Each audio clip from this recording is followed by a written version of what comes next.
Hey, what's up everyone? Welcome to my Crusader Kings 3 beginner's guide, how to play CK3. So this video might be a little bit longer. I'm gonna talk about many different things in the game, but by the end of this video, if you watch the entire video and you also play the tutorial, then you should be able to jump into a new campaign and have a lot of fun. So before we get started, I just want to let you know that if you're into this game and you want to see more of it, make sure you subscribe, because I'll be posting dozens and dozens of videos in the upcoming days and weeks, or even months, because this is a massive game with a lot of stuff that we can talk about. And if you want to see a written guide of this video, everything will be in the description. So basically everything relevant is in the description below. Now, I also know a lot of people on YouTube like to show off their settings, and that's very subjective, graphics, audio. But for game, I like to disable nudity because I don't want YouTube censoring me. And screen edge scrolling, that means if you put your mouse towards the end of your screen, then the map will move automatically. Can be useful if you're playing with one hand, but I actually like to disable that. And then finally, probably the most important one is the tooltip modes, because you will be reading a lot of tooltips in the game, and then you can have nested tooltips. So these are the settings that I use. You can have them on timer, action, or mouse tendency. Experiment, see what works for you.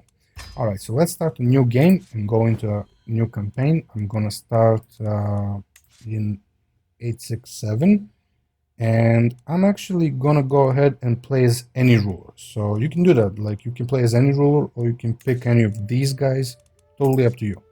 So let's go ahead and play as any ruler in 867. Okay, so I'm gonna start playing as this guy, Duke Mutimir. He's part of the Kingdom of Serbia, because I'm from Serbia, so I'm gonna play that campaign this time. You can see his religion, all of that stuff, his traits. We'll talk a little bit more about all of that. But basically, the first thing that I would like to talk about Crusader Kings 3 is a lot of new players, people who have never played the game or never played any grand strategy games. They seem to think that this game is all about conquering everything and painting the map and making sure that you rule everything. As you can see, there's a lot of different lands and rulers in the world, the known world. And your goal is not actually to conquer everything, although you can do that, and it is possible to do it before the end date of the game. That's not really what the game is about. The game is more about characters, your house, family members, your dynasty, influencing the world, and leaving your mark on the world until the game ends. So that's what the game is all about. Now, conquering lands and making empires and kingdoms, that's something that you should be doing, of course, but you don't have to feel pressured into completing a campaign before the end date, like, oh, I didn't conquer everything, I'm still missing all this land here or here, I'm gonna fail. There's no winning or losing in this campaign. Like, you just play and roll with it, and whatever happens, happens. Because this game is kind of like real life. A lot of unexpected stuff will be happening.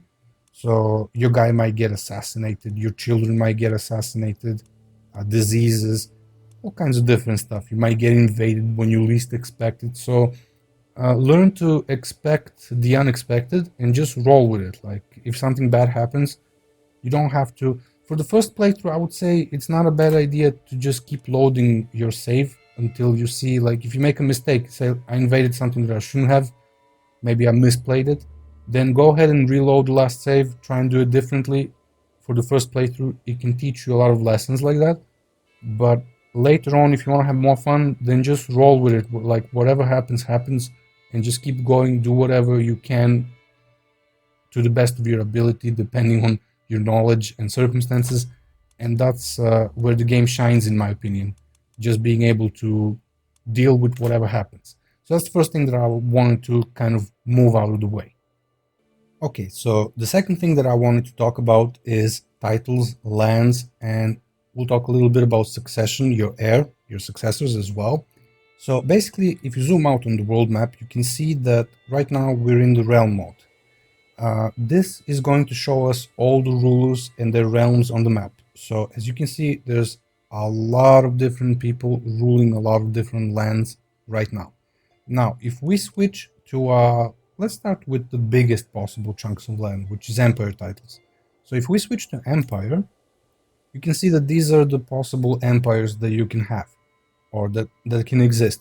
Now, this doesn't mean that this empire actually exists right now, or that it's created, or even if it is created, maybe not all of this land is part of that emperor's realm. So you can have an empire that exists. Let's say that I have the title of Empire of Russia, and I can actually have whole of Europe painted green because all of that would be inside my realm, but that would be my primary title. So I would be considered the Emperor of Russia, but this is just how the historic empire is supposed to be on the map. That doesn't mean that it actually exists right now. In fact, if we click on Empire of Russia, you can see that it's not created yet, and actually not even the kingdoms that comprise of this empire are created. So there's a lot of stuff that you can do there. Similarly, if we go to Britannia, Emperor of Britannia, we can see that only there's one kingdom of Alba that's created. This guy rules it, and everything else actually doesn't exist. There's no Kingdom of England, there's no Kingdom of Ireland. So what I'm trying to say is that a lot of the empires and kingdoms will not even exist when you start playing at a certain year. Later rulers will be making more kingdoms, more empires, all that stuff. So this is currently all the realms in the world that are ruled by different people. So this guy has a very high-ranking kingdom rank title, kingdom rank realm. And the thing to note about these titles is that depending on the culture of the ruler, they might be called differently. So for example, if we go to Britain and we take a look at Wessex, this guy, Petty King, Petty Kingdom is actually a duchy realm. So I'll explain what duchies are, what kingdoms, empires, how it all ties together. So it might take a little bit of time, but I'll make sure to explain. So let's actually start with the lowest possible landmass that you can rule. So if you zoom all the way, actually let me just go, if you press home on your keyboard, you go to your capital. So if we zoom all the way here, my guy currently owns the Duchy of Rushka. So inside my realm, we have all these counties. And then inside King Boris's realm, we have King Boris of Bulgaria. He has some counties as well. But if we zoom out, we can see that the smallest piece of land that you can own is a county. Well, actually, no. The smallest piece would be barony. So multiple baronies, which might be empty. You might have nothing constructed. A barony is basically a castle. So that's the smallest piece of land that you can personally own. So this would be the barony of Pristina, and that would be like someone who owns that would be called a baron. And the thing about that is you can't really start as a baron right now. The lowest title that you can start with in the game is the title of a count. So multiple baronies will be comprising a county. So as you can see, all of this stuff that's highlighted here is actually a single county with multiple baronies. And these baronies can either be empty, or they can be castles, or they can be cities, or they can even be temples. So the temples and cities are usually delegated to like low-born people who are not part of any dynasties. So you give that to them, then they rule that city like a mayor, and in turn they provide you with some taxes and levies, which is like the basic military unit. Now, what's the difference between cities, castles, and temples? Which one should you own? Well, that really depends. Cities definitely not, because those are geared more towards developing the counties, improving stuff around. So you won't be able to get a lot of taxes and levies. It makes much more sense to just give them out to someone like a mayor and be done with it. They give you some taxes. They're considered like a vassal of yours, like a subject. And same thing for temples, except that for temples you have this guy. This guy is a bishop.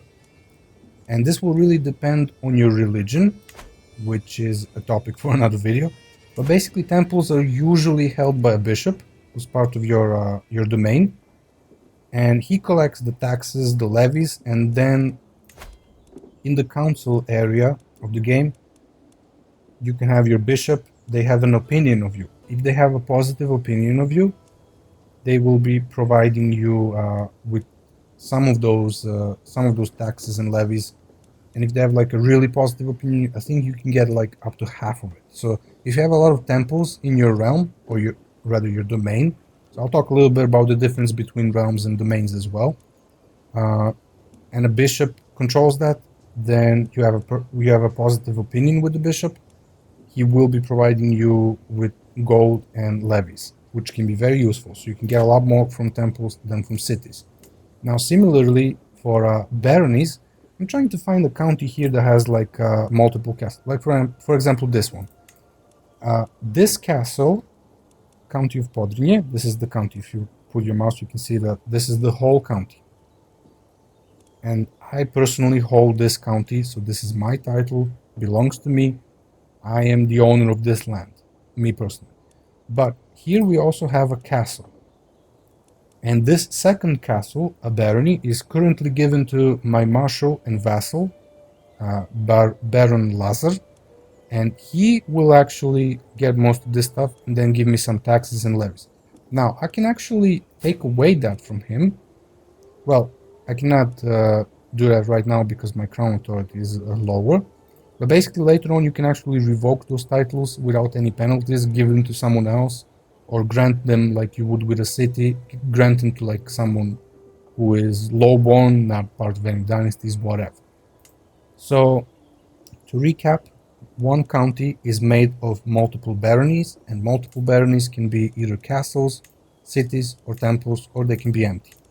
So that's like the lowest title that you can play with, to start with. Now, multiple counties comprise of a duchy. Now, if we switch to the duchy mode here, you can see that here we have the duchy of Rashka. And in this duchy, you have County of Podrinje, County of Rashka, County of Zlatibor, and then we have two more counties that are actually ruled by a foreign ruler from Bulgaria. And we would probably eventually want to go to war with him to take these counties and consolidate them and rule all the counties inside the duchy. Now, what's the benefit of ruling everything yourself in a duchy? Well, we need to talk a little bit about succession, because when you have children, if you go to the first realm tab here and you go to succession, you can see who your successor is. In this case, this guy will we will place this guy when we die with this guy. But you can also see here it says titles lost on succession. And then since we have multiple children and our religion is male preference, so if I had some daughters I wouldn't have to worry about that. But since I have 3 sons, the game will give your titles kind of the primary son will get your realm capital and your highest ranking title, in this case Duchy of Rashka. But then these guys will get some of my other titles, which will be like counties. And I'm going to switch back to the realm view so that you can see exactly what I mean by that.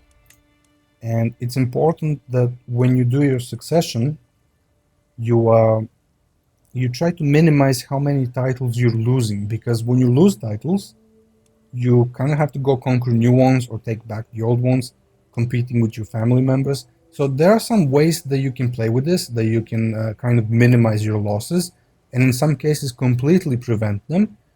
I'm going to cover that in another video, but for now what you need to know is that your primary heir will always get your highest ranking title. So in this case he would get Duchy of Rashka, and he would get the realm capital. So I could actually move the realm capital somewhere else and then prevent one or more titles from being lost. And there are some other options that you can basically deal with people, like you can, if you're the dynasty head, you can also disinherit them. You have to spend some renown, basically tell them like, hey, look, you're not going to get any titles. That will be like my last resort. So I'm going to do a separate video on succession and show you how to manage it. But that's basically how baronies, counties, and succession works in a nutshell. I know it can be a little bit complicated, so make sure you let me know in the comments exactly what's troubling you, and I'll do my best to explain. And it's actually very easy to understand once you understand it. So that's what duchies are. Duchies are comprised of counties, and when you have a duchy, then you become a duke. And when you become a duke, you can vassalize all the other counts around you if you conquer them. And if someone else is a duke, then you cannot be like their liege because you have the same rank title. So if someone is to become a vassal of you, which is like a smaller ruler that pays you taxes and provides you with some military strength, and you give them like protection, like if someone else, some bigger ruler wanted to invade them, they would have to go through me because I'm their liege. So they kind of pay you for protection, basically, with taxes. And you can modify the contracts, get more stuff, etc., etc. But anyway, multiple counties comprise a duchy, and then multiple duchies comprise a kingdom. So in this case, Kingdom of Serbia.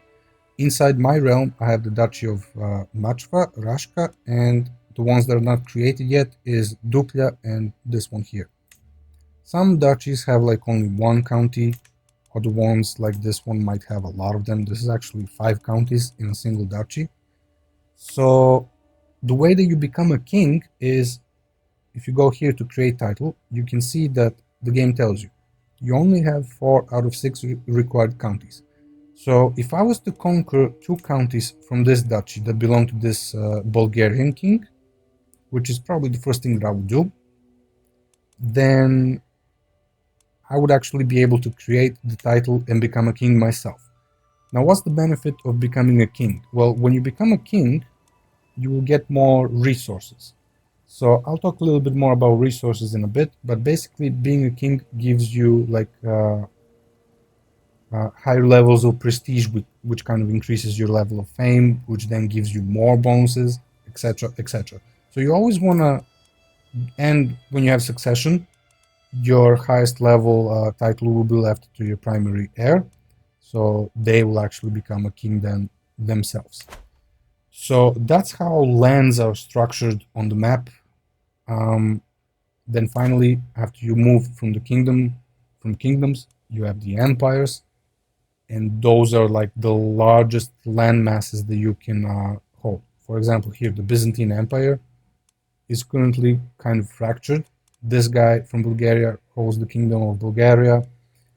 There's a small Kingdom of Venice here.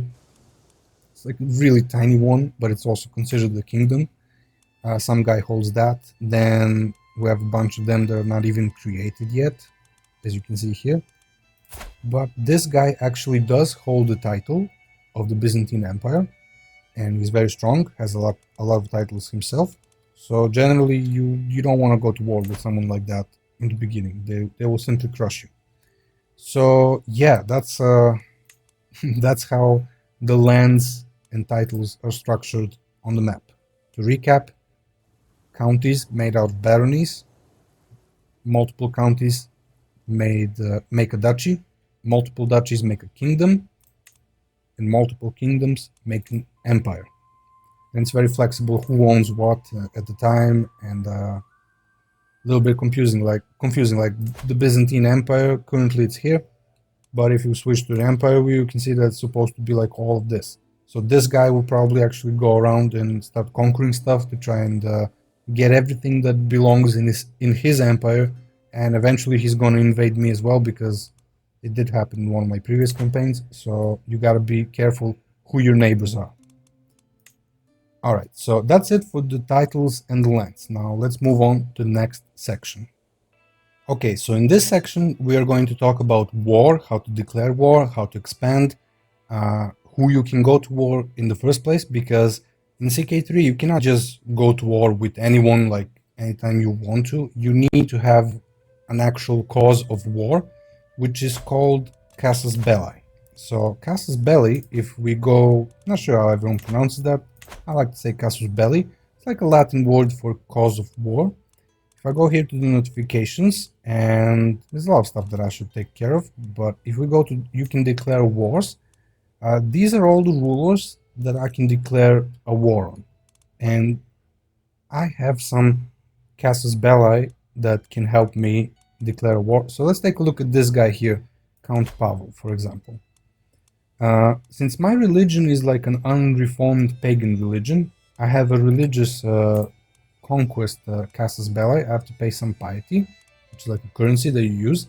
So I'm not going to do that right now. I want to see if I have any claims, actual. So I don't have any claims, but I can actually use my bishop. If you go to a council and use your bishop, you have this little task here, says fabricate claim on a county.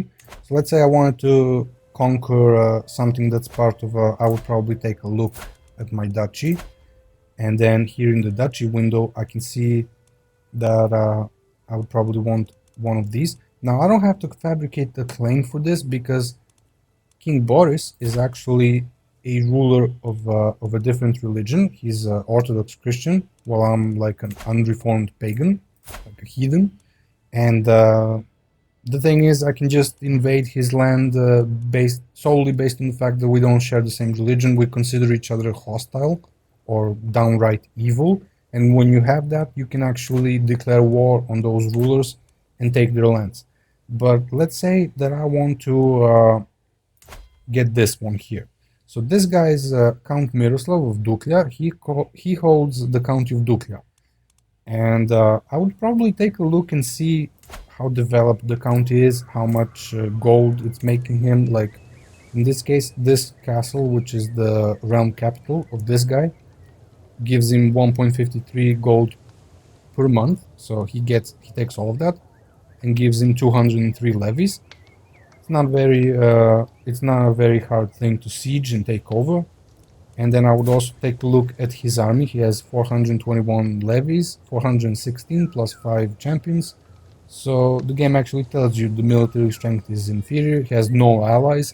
So this guy would be like an easy target for me to take over. But if you take a look, for example, at King Boris of Bulgaria, this guy has 2.4k levies, so superior to ours.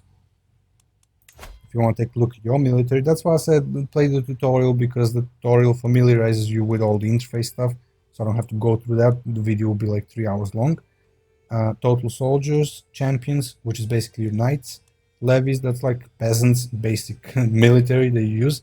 So we are nowhere near a match for King Boris. We cannot take him on, especially since we'll be the attacker, because it's easier when you're defending in a war. And we don't even have any allies. So what I would do is, if I wanted to conquer this the land that he holds, I would probably go for Belgrade first, County of Belgrade, or County of Belgrade in this case, which is part of the Duchy of Machva, which is my title. So I have this title, and I have one county, but I don't have this county to complete the duchy. Now, why would you want to complete the duchy if you already own it? Well, that's a lot to do with succession, because when you have a duchy, you have this option here to add laws. And when you use prestige, you can add a custom law that's called feudal elective. You need quite a bit of prestige, actually, 1.5k. But what happens is, when you add this law, and you control everything. In this case, I don't think it will matter because this is a foreign ruler, so he wouldn't be able to vote. But let's say we go to another duchy that I have, Duchy of Rashka. Now let's say each of these counties, these 5 ones, was controlled by different people, but I held the duchy, right? Well, what will happen if I add that law, then all of those guys will be able to vote, and that wouldn't be good for me because my elector or successor that I would like to inherit that title, my vote would, even though it would be stronger than any individual count's votes, they could just gang up on you and vote for someone else, and you could lose it. So that's why I like to control all the land inside of a duchy, and then I can institute these laws, and basically no one else can vote. So since I control everything, only I get to vote, and I can actually take this guy, for example, and make him as my elector in the vote in the voting area, and I could actually bypass my primary heir and just give everything that I own to him. And that way you can manage succession, and easily, simply by the way you structure your lands, you can easily make sure that any of your sons that you want to keep playing as, depending on their skills, traits, what they're focusing on, lifestyles, we'll talk a little bit about it as well. Basically, you can ensure that you keep playing as whoever you want to keep playing. So it gets a little bit more complex when you have a kingdom and different titles. So, like I said, I'll have to do a video on succession alone. But basically, the voting laws can be your best friend early in the game when you cannot change your actual succession laws, and you cannot change your designated heir. You don't have a high crown authority. The only thing that can bail you out is feudal laws. And if you want to ensure that your guy wins, then you need to control all those counties. So that's one of my tips for you.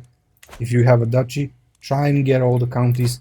It makes succession much, much easier early in the game.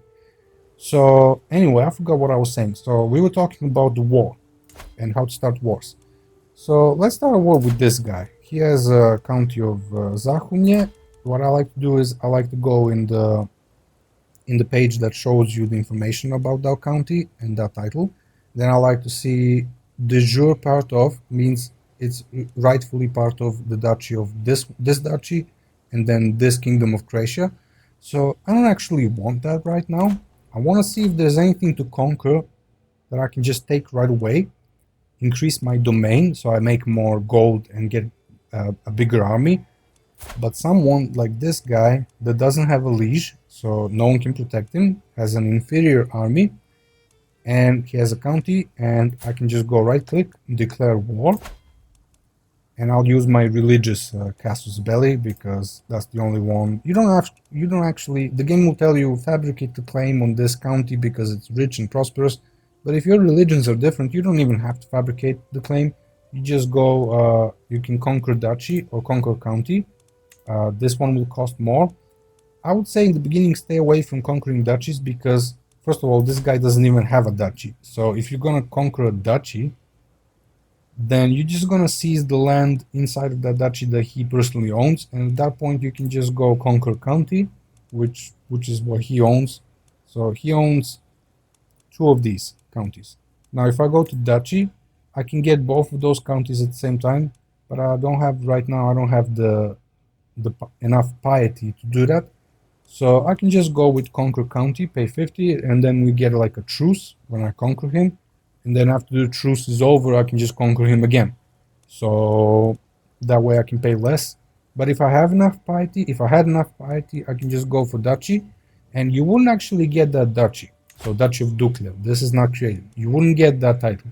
You would only conquer the land that he personally holds inside that duchy. So that's the difference. A lot of people don't seem to understand this when they say like, I'm trying to conquer this duchy, but I didn't get the duchy. You're not getting the duchy, you're getting the land. You're declaring a holy war on this ruler for this duchy, for everything that he owns in that duchy. In this case, I'm going to go with county because I don't have enough resources and I can just start another war later anyway, and it is inferior. So if you go declare war, now we are at war. So this is actually a dangerous position to be in because now this guy can declare war on us, or even the Byzantine Empire could, if they expand in the meantime, they can declare war on us. So you need to be kind of careful. So what I like to do first is when you're at war, now you should be able to understand how you can declare wars, different types of declarations of wars. Religion is a big part of it. De jure counties and duchies, that only comes later in the game when you have the research, appropriate research done.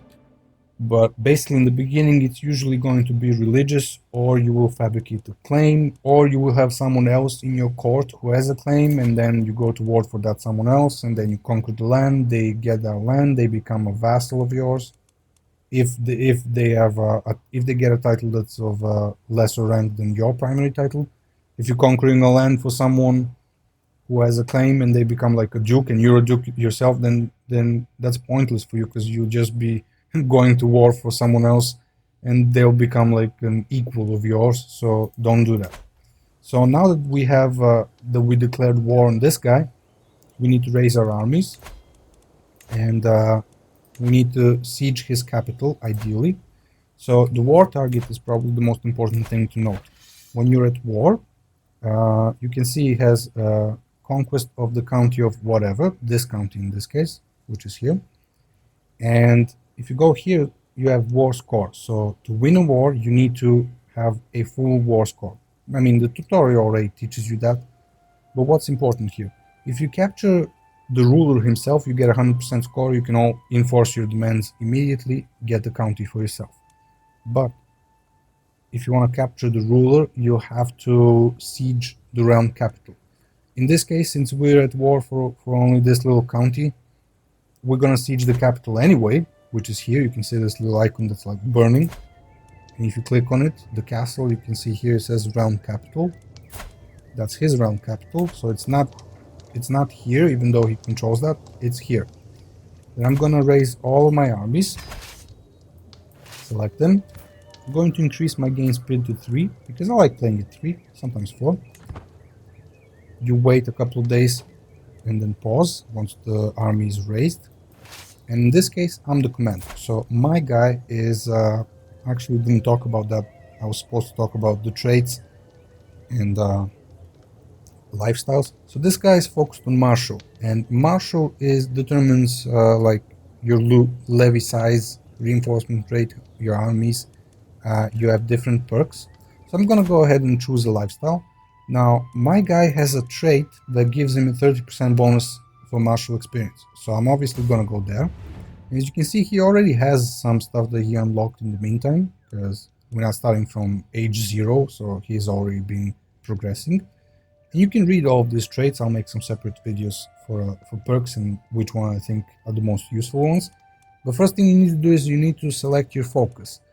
In this case, I would probably get the advantage chivalry focus, because that will give me another 5 advantage, and it won't give me any martial. So all of them are actually good.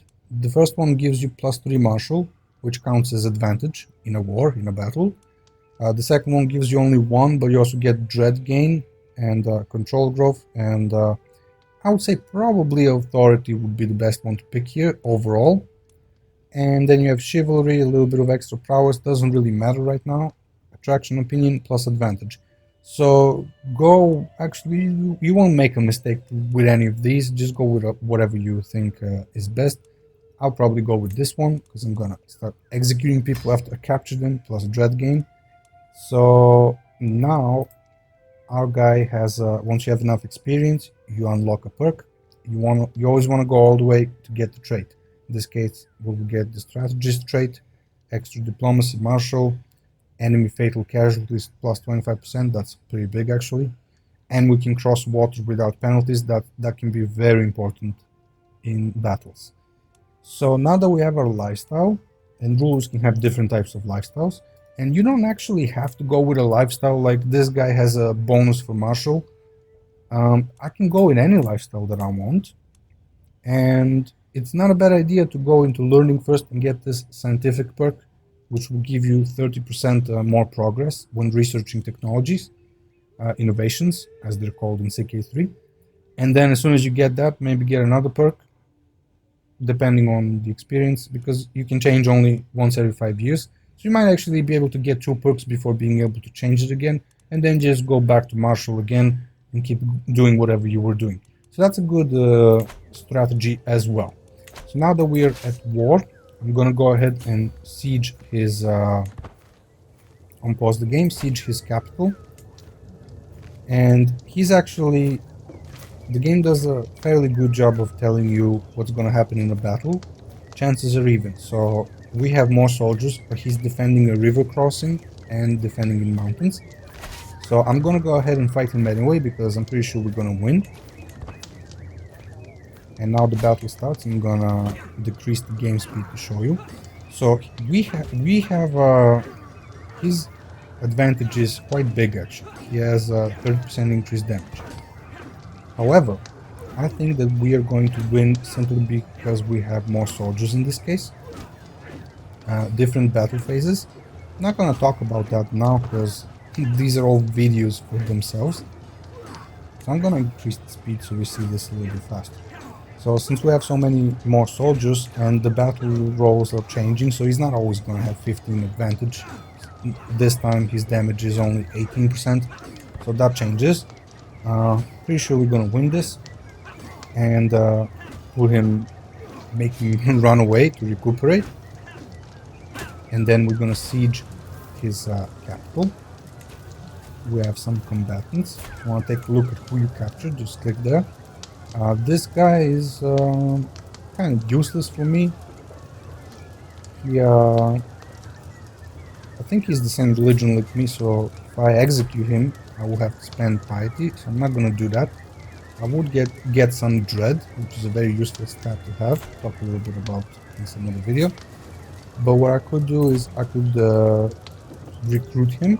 And this is not a bad idea because I can then marry him to someone else from another court and then get some extra skilled labor for free. So I'm gonna do that. I'm gonna recruit him. I'm gonna siege his capital.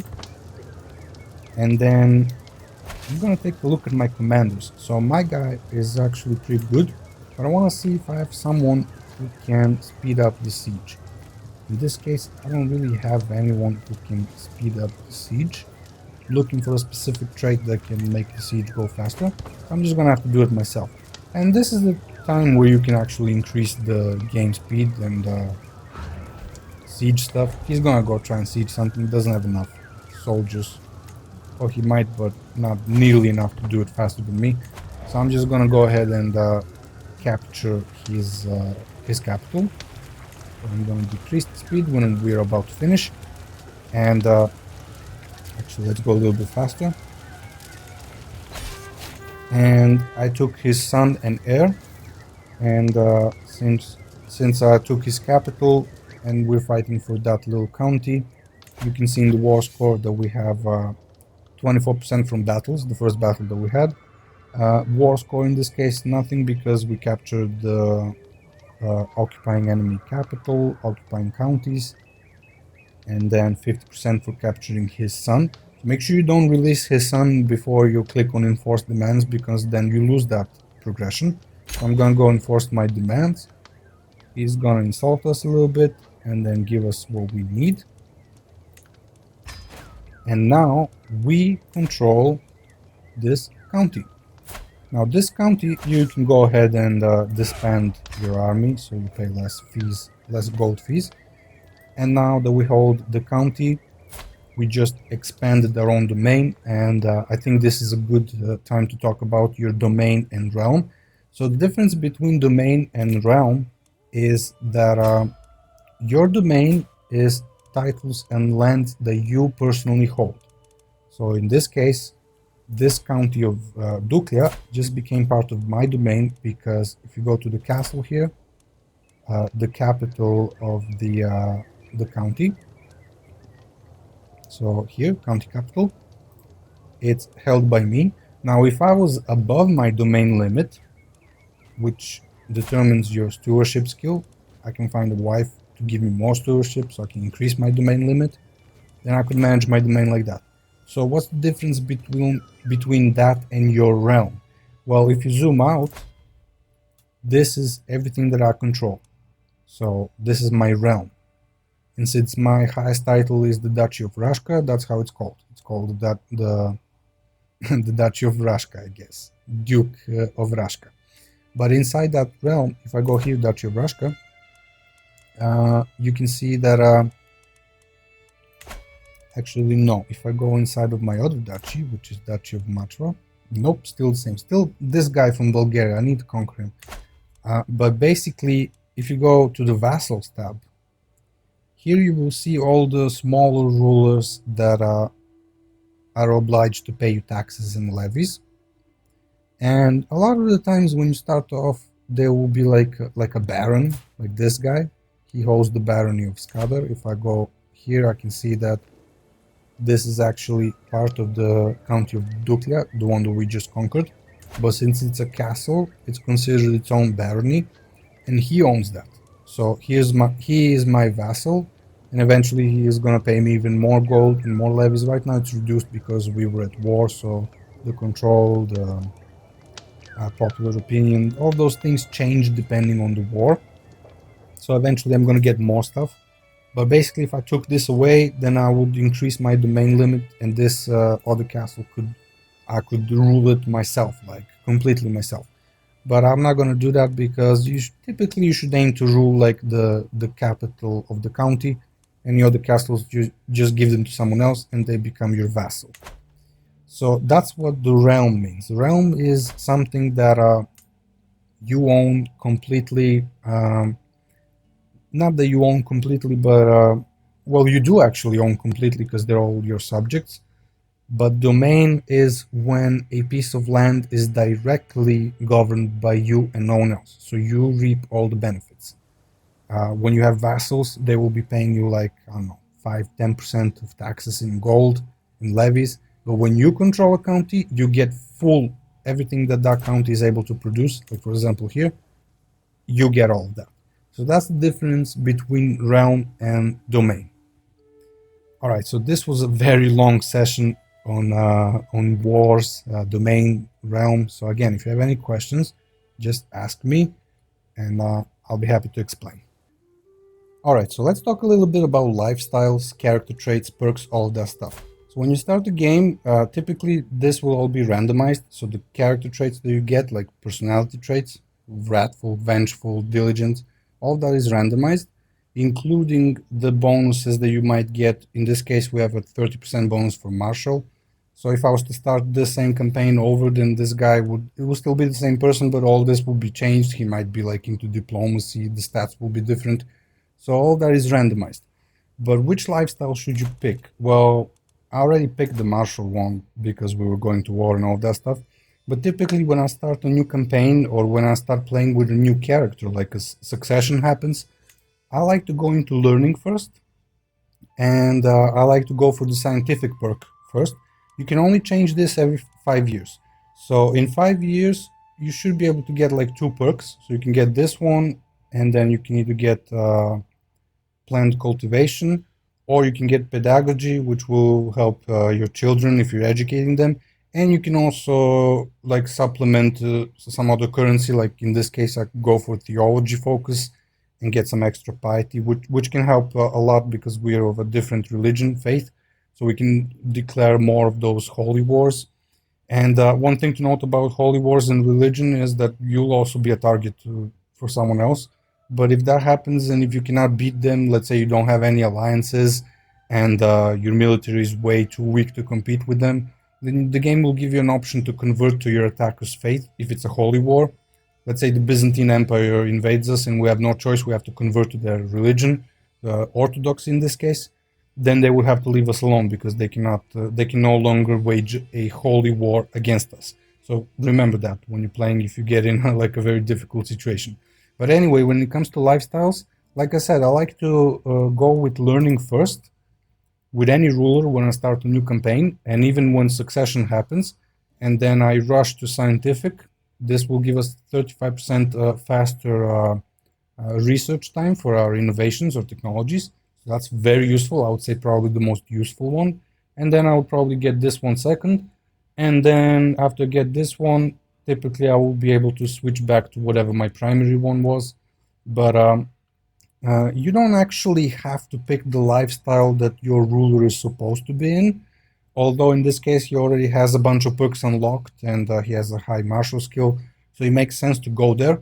But let's say later on you have like a large kingdom or a large empire, the martial lifestyle might not be that good for you anymore because you might get a lot more out of stewardship or even diplomacy, or even if you want to mess with intrigue. So I would say pick the lifestyle that you enjoy the most.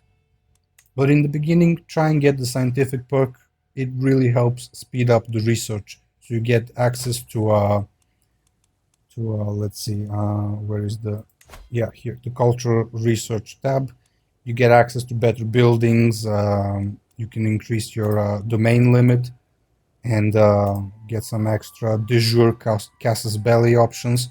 So you can conquer more lands because later on your religion will change. In this case, this guy is unreformed pagan, but if you notice, the children are Orthodox. So I could actually change their religion as well if I wanted to. But if I die and I start playing as him, I'll be Orthodox and I will not be able to invade the other ones as if when I was a pagan. So there's a lot of little things to keep in mind. But that's it for the lifestyles. Just pick whatever you enjoy the most and don't worry too much about how fast you're progressing. Yes, it's nice when you have like a 30-40% bonus for martial, and here you can see like base progression 25 plus 30% from skill tactician. That puts us at 32 per month. Then you also have different traits that people can have, like the genius trait. So that one will give you like 30% extra boost. Let's see if I can find a wife that has like genius just to show you. Nope, nothing here right now. But basically the genius trait gives you 30% boost to life experience, and it gives you +5 for all stats. So that's very useful actually. That kind of offsets any of these specific education traits. But if you can stack like a 40% education trait plus 30% from being a genius and get some later on, eventually you will get some dynasties. If you go here, if you go to open legacies, each of these will have typically number 3 will be like here, for example, monthly martial lifestyle experience plus 10%. So you can see how you can specialize and get all the perks, especially if you guys start living like a long life. I had like one of my rulers was like 93, 94 years old. He maxed out, and he was a genius. So he maxed out learning completely, then he almost maxed out stewardship. So you can mess around, do all kinds of crazy stuff.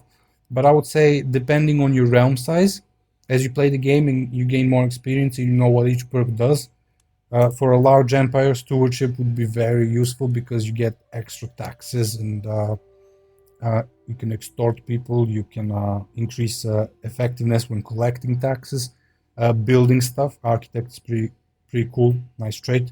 So when you have like a large empire, I would say stewardship would probably be the best one to manage it and get more gold, more wealth. So it really depends. In the beginning of the game, martial is pretty cool if you're leading your own armies, like in this case, and you get some extra traits, commander traits, all that stuff, and you have a high martial skill. You can even find a wife that has a high martial skill, and she will give you even more of martial, so you can have like a crazy advantage in battles. But later on, I would say diplomacy and stewardship and learning would be better for like a larger realm. Intrigue can be fun. That's my least favorite one. But if you like plotting and killing people and all that stuff, then definitely go with intrigue. So that's when it comes to lifestyles, what you should pick. Just pick whatever you enjoy playing the most. They all have their uses. Try to maximize it if you can in the beginning. But don't be afraid to switch things around and pick up some perks that you really want to pick, even if it's not something that your ruler is very good at. Okay? So that's it for the lifestyles.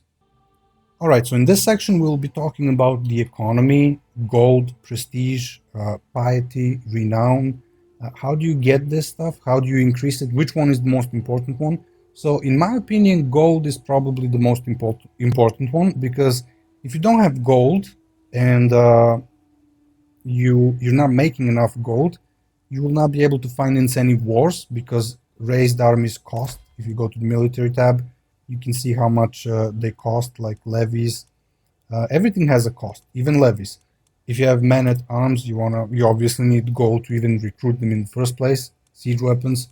Then when you raise them, you need gold for all that. So I would say gold is probably the most important one. That's like I just said about lifestyles. Stewardship is very good for increasing the size of your personal domain, because if you want to make gold, having a larger domain where you own multiple counties and castles and all that stuff, having lots of temples. As a steward with high stewardship, naturally your domain limit will be higher. You'll collect, be more efficient. You see, in this case, my guy has very poor stewardship. I can bump this up with, if I get a wife that has a very good stewardship skill. I actually have a 4% penalty for collecting taxes, and my domain limit is +1. So if you go to stewardship, you can see that every 5 points of stewardship will give you 1 extra domain limit. So when you focus on stewardship and you get a wife that has a high stewardship skill, you can increase your domain limit and you can hold more lands personally. And then in this case, like for example, this one here, 0.41 gold a month, 256 levies. There are some other ones that give you more, like if you go to your capital, let's see, country of Rashka, Novo Trgovište. This one is better. This one gives us 1.43 gold per month, realm capital +1. Levies, and then like you can have buildings. If you focus on stewardship, you can get some nice reduced costs. If you get the scientific research trait research perk that I told you about, then you will unlock all these different types of buildings much faster than everyone else. So those are some tips that I can give you when it comes to gold. I'll make a whole separate video talking about gold, council members, development. There's a lot of different things that you can do to increase your gold. But for now, just understand that gold is probably the most important commodity that you can have. After that, prestige and piety, I would say it's equally important depending on your religion. Right now I'm an unreformed pagan, so piety is actually quite important for me if I want to declare wars and take counties and whatever, because I can just use holy wars, have as many of them as I want to. Prestige is also useful because it's used to call allies to your aid if you start an offensive war. But if you have allies and someone attacks you, then you can call them for free. And then finally, renown. How do you actually get more piety? Well, you have your court chaplain or bishop, depending on your faith. Put them on the first task, they'll collect piety. Similarly, your chancellor can collect prestige for you, improve independent ruler opinions. And I'll do a whole video on your council and court, how to get skilled people on your council, because you don't always have to put your vassals there. Some of the powerful vassals will be demanding council positions, but I don't usually like to give them those. I like to have like skilled people. All of these guys are kind of useless right now. As you can see, all of their skills are really bad. So I would probably go ahead and start sorting people. And see, this guy is a chancellor, but he would actually be much better if he was a marshal, because this guy has 7, this one has 12. 15 and above is what you generally want to aim for, but that's a topic for another video, how to get skilled labor for free. You basically need to marry courtiers. Take a look at your court, everyone you have, start finding them spouses. Like for example, this guy, Dobroslav, I can find him a spouse. But I would actually first find a spouse for myself, switch her to diplomacy, to mode where she gives me more diplomacy. So that will increase my diplomacy range. Then I would find a spouse for this guy, and that one can have like a high learning, and then I could put that one to be my court physician. Then I could take some female courtiers that I might have, find them a husband, like a super skilled marshal or something like that. So that's how you can get like skilled labor. Feel free to ask me in the comments, I'll explain more. Anyway, that's how you can get more piety from your court chaplain or bishop. You obviously, if you put your focus on theology, get some extra piety here. You might get some extra traits that give you extra piety. In this case, I don't have any. But let's see. How do you get prestige? Same thing. Make sure you put the chancellor to collect prestige. Your wife can help you by increasing your diplomacy skill. So actually, let's go ahead and find the wives. I keep talking about the wife without having one. So for this example, I'll just use a wife that has like very high skills. And I don't even care if she's fertile. I'm just gonna get someone who has like high skills. None of these skills are like super good. But let's take this one, for example. She's gonna cost me some prestige. Normally I wouldn't do this because I don't like bleeding prestige like this. But I'm gonna unpause the game and get married. And now, when we get married, she comes to our court. You have all these options here where you can change what she does. So since this one has relatively high skills, I can actually pick what I want. In this case, I would probably go with assist ruler, so I can get a little bit of everything, because she has kind of high everything. But if I'm looking for a wife for someone from my court or whatever, then I would go with diplomacy, and she gives me +6 diplomacy, and as you can see now my diplomacy is even better. I mean, it's good, it's not great or anything, but I get more prestige as well. So that's how I can increase some prestige. And you can do this if you find a wife that has like a super high diplomacy. You don't care about the sum of all skills. You just sort them by a specific skill. Maybe have some traits like genius. If you have children, maybe you get a genius kid. You can change that. In this case, if I go with patronage, she'll give me more learning. Or let's say I'll go with manage domain, she'll give me extra stewardship. So now I'm average, domain limit +2. So you can see how your wife is like one of the most important council members that you can have. So that's how you can increase pretty much everything. And there are many other ways like prestige. If you go here, the game breaks it down to you what's giving you prestige. You're the house head, dynasty head, how many counties you have, how many duchies. I have 2 duchies. Always try to have at least 2 duchies. Later, when I become a king, I'll get a nice big infusion of prestige because I'm a king then. Foreign affairs from my counselor, unreformed faith, extra prestige. Similarly for piety, you can see what's giving you, in this case, religious relations from the bishop or court chaplain in this case. And my learning, which would increase if I get a wife that gives me a bunch of extra learning. So you can kind of have an idea of how to increase every currency. Have a little bit of everything, it's good for you, but always try and prioritize gold because gold is the most important one. Now, renown is a little bit different. Renown is something that you get from having more living members in your house, your dynasty, the titles that you hold and the titles that they have, especially if they're like an independent ruler. So if you want to increase renown, let's say you have a bunch of daughters, you can just marry them off to other rulers. I'll give you an example. This is not normally something that I would do, but this guy doesn't have he's not betrothed, like engaged, doesn't have a wife, so I'm gonna find him a spouse. Gonna open the filter, and I'm just gonna put here someone who is a ruler, and we have nothing, okay, because nothing is available. There's no female rulers in my diplomatic range. But let's say, actually that's not gonna work because there's no rulers. What about if I put my wife to extend my diplomatic range, and if I look for his wife, then maybe we'll get something. So let's see, ruler, still no one. But if we check matrilineal, this will mean that all the kids will go to the other one, still nothing.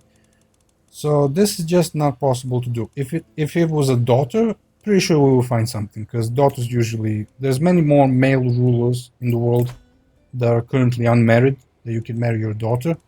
And then if you marry your daughter to, like, let's say someone who's a king, you get a big infusion of renown. So that's how you can get extra renown. Renown is very useful because if you open legacies, you can get all these permanent bonuses, which might not look like much at first glance.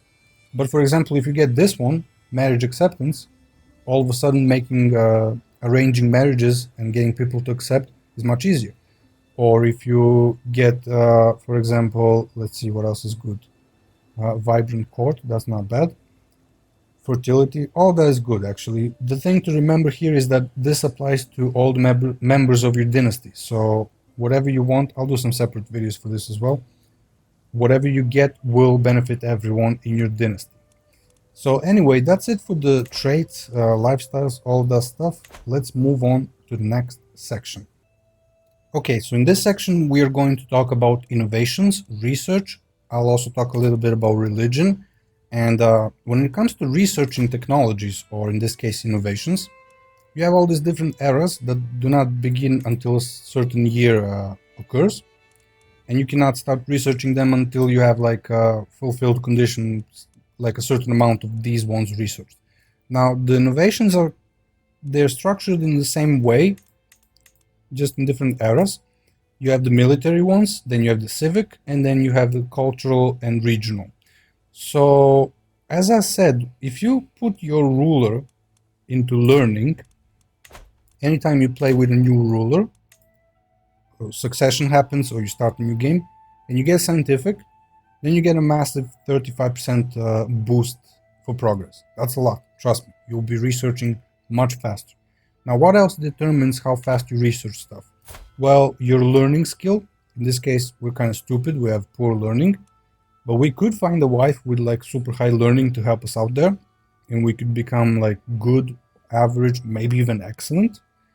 And the learning, I'll give you an example. For example, let's take a look. Oh, and by the way, you can also select what you would like to research. So since we are the cultural head, then we can pick something that's that's being researched, and we can be like fascinated with that particular thing.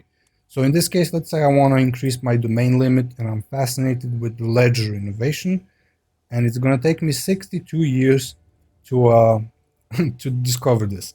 So if I had the 35% bonus, the boost, that will be a lot less. I don't know how much you can calculate, but it will be much faster. But then if I take my wife, for example, and I put her to patronage, and this one is like we've seen, she has a little bit of everything. So all of her skills are like average or good. You can find a wife that has like a really high one skill, stewardship or learning or whatever, and then just put her and then get a massive infusion. But if you put patronage and we go back to innovations and we take a look now at the ledger, as you can see now it takes us 53 years.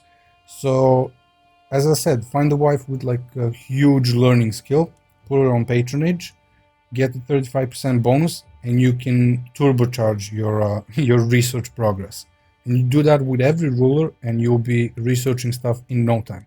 So that's what those are my tips when it comes to research. Now, when it comes to religion, religion really depends on your starting ruler. This guy is unreformed pagan, and you can actually reform the religion, or you can create a new one. I actually created a new one in one of my playthroughs. Or you can also convert to a different religion. It's not hard to do. Let's say you marry a wife of a different religion, you can just convert to her religion. Let's say the Byzantine Empire invades you and they're gonna crush you. Now you have an option, the game gives you an option to convert to the religion. In this case, it will be Orthodox Christian, and then they will have to drop the war, like I said before. So there are many options, and the game will also have different events that you can convert to different religions. So which religion should you belong to? That really depends on you. You can create your own, you can convert, reform, do whatever you want to do. If you want to conquer a lot of lands with piety and religious stuff, then making your own religion is a good idea. You can even become like the temporal head of the religion, have different doctrines and tenets, and all kinds of super complex stuff that you can do here. So this is also a video on its own, easily. But basically, I don't really have any recommendations when it comes to your religion. Just roleplay whatever you want to roleplay and have fun. So that's it for this quick little section on innovations, how to research them faster. Religions, we already talked about currencies, and let's see what else we have. Okay, so in this final section we are going to talk about vassals. I feel like it's very important that we cover this properly, because I was going to cover this much earlier in the video, but I didn't for some reason, because I didn't really structure it like that. So it's kind of like independent, you can watch any part that you want first. But vassals, if you go to your realm tab and then you go to vassal, you will see here options: all vassals, feudal, republic. What's a republic? This is someone who is in control of the city, usually a low-born character, and they're not really that important. You can see they give you a little bit of gold from the city, a little bit of levies, nothing much. But the feudal vassals, as you conquer lands and expand, other rulers will be becoming your vassals. And the game here tells you powerful vassal. This is important because these guys will have a big opinion penalty if you don't put them on the council. But a lot of the times they'll be kind of stupid and you don't want to have them on the council because they're not going to do their job. They can actually cost you, like, for example, to give you an example, let's say the Chancellor, because he's really dumb, he only has like 6 diplomacy. If he's doing this. Now, if you notice here possible side effects, these are the good things that can happen, these are the bad things that can happen. Enemies can get claims, shorten enemy truce. So this guy can actually put me in a pickle of a situation simply because he's dumb and he doesn't do his job properly. But he's like a powerful vassal or whatever, and I have to keep him there. So The thing about finding good counselors is that you get none of those negative effects. You only get like positive effects. So, and they also give you a lot more prestige in this case. Here, I'll give you an example. Let's put someone who has like a higher diplomacy. In this case, this has 11. Let me see if someone has like a really high skill, just to show you the difference. This one has 12. Stewardship. This one is intrigue, also 12. So no one really here in my council has a martial 12. Well, let's put the steward to 12. So if you notice, this one has 8. That's poor. There's no side effects, so he just gives us 4% more taxes because of his skill. But if we go to the second task to increase development, you can see that this has quite a few side effects that can happen. And promote culture, also side effects. But if I put this guy now, I have to recruit him, so I'm not going to recruit him. I'm going to put this one. This one is 11. The other one is going to complain that he's not on the council anymore, but we don't really care. I tend to not really care that much. Everyone always tries to appease them. I always make them fear me, and I only care if I'm changing succession laws and where I have to get them like to agree with me. But most of the time I don't really care about having them on the council. I like to have skilled people on the council. So this one will give us actually 5.5% extra taxes because he has a high skill. And then he also has more possible good side effects. He also has some negative. So if this guy had like 25 or something like that skill, then pretty much everything here would be just positive side effects and no negative ones. And you would get all these extra benefits. And that goes for every council member, not just the steward. So anyway, what I was saying is, when you have a bunch of vassals, whether someone is a powerful vassal or not will depend on all the other vassals that you have, how much they're contributing. These guys are all weak. They're just giving us like 51 levies and 0.1 gold. But the game has to classify them as a powerful vassal. So you kind of have to appease them if you want to change the laws or whatever. But since, like I said earlier in the video, I like to have, for my realm and my duchies, I like to add laws like feudal elective. Then I like to rule all the lands myself. And then I can ensure that my preferred child becomes the ruler, the successor. So that way I can easily manage succession early on in the game without losing any titles or land.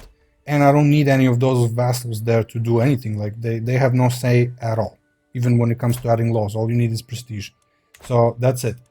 What else should we say about vassals? So I'm speaking from a feudal perspective. You might have other vassals if you're playing like a tribal government type or whatever. Things change. So all this whole video is going to be from the point of a feudal perspective. So nothing much to say there, except that you can also modify their contracts. You can make them give you more stuff, but you gotta watch for tyranny, because tyranny is something that will lose all of your cause all of your subjects to lose a lot of opinion. So if you have a hook that you count, then this will go away and you can just make him pay you more. But you shouldn't really do this in the beginning anyway. If you notice, he only gives us 0.1% of gold per month. So putting him on higher taxes, not even gonna change it, because he doesn't have enough gold to give us. So you might actually even go lower if you don't care. I would actually keep it on normal. And here you have some other rights. You can give them war declaration rights, so they can go to war with other vassals. Forced partition. So read all of that stuff. Some stuff will give them positive benefits. Council rights, that means he can just pop into my council and I cannot do anything to get rid of him.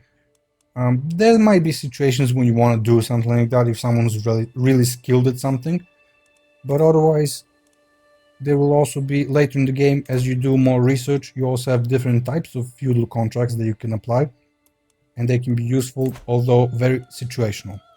So when it comes to vassals, they have different opinion modifiers. Your religion, whether you hold some titles that they desire, or if you're not their rightful liege or something like that. So there's not much to be said. I mean, there is a lot that I can say, but all you have to know about vassals is that if you can keep them happy, you can get more stuff from them. and they will not be rebelling and creating factions, which is something that I didn't really touch on because I feel it's a little bit more complicated to explain. But basically, factions is if you have someone who's ruling a land and the land is of different culture and religion, then you might get like a bunch of peasants rebelling and want to get rid of that guy. So factions are basically, you can open the encyclopedia and go, let's see, just go here, factions. You can see there's independent, liberty, claimant, peasant, and populist faction. So for example, the populist faction wants freedom from foreign or infidel rule and will seek independence from a liege who does not share their culture or faith. So that's how the faction gets made, and they'll have like a power threshold when they can send an ultimatum. You can either comply or you can go to war with them. So that's how you deal with factions. So again, feel free to ask me in the comments. I'll be happy to explain all of that stuff in more detail. So yeah, that's pretty much it for the vassals, and I think it's time to kind of finish up this video. It's probably like 1 hour long. This is a very complex game, so make sure that you ask any questions you might have. Like I said, if this video doesn't make a lot of sense to you, because I know it's kind of complex, just let me know in the comments. I'll be happy to explain just for you anything that's bothering you. And I'll also make a written guide on the website. All of that will be in the description. Everything that you need will be in the description. Make sure you subscribe. I'll be breaking the game down into many different videos, and they'll be much shorter, like 3, 4, 5 minutes long. That will be my goal, maybe 10 minutes at most. So make sure you subscribe, and you will not miss out on any of those. So anyway, I hope you have a great day. I have a little bit of a sore throat after speaking for so long, and I'll see you around, guys.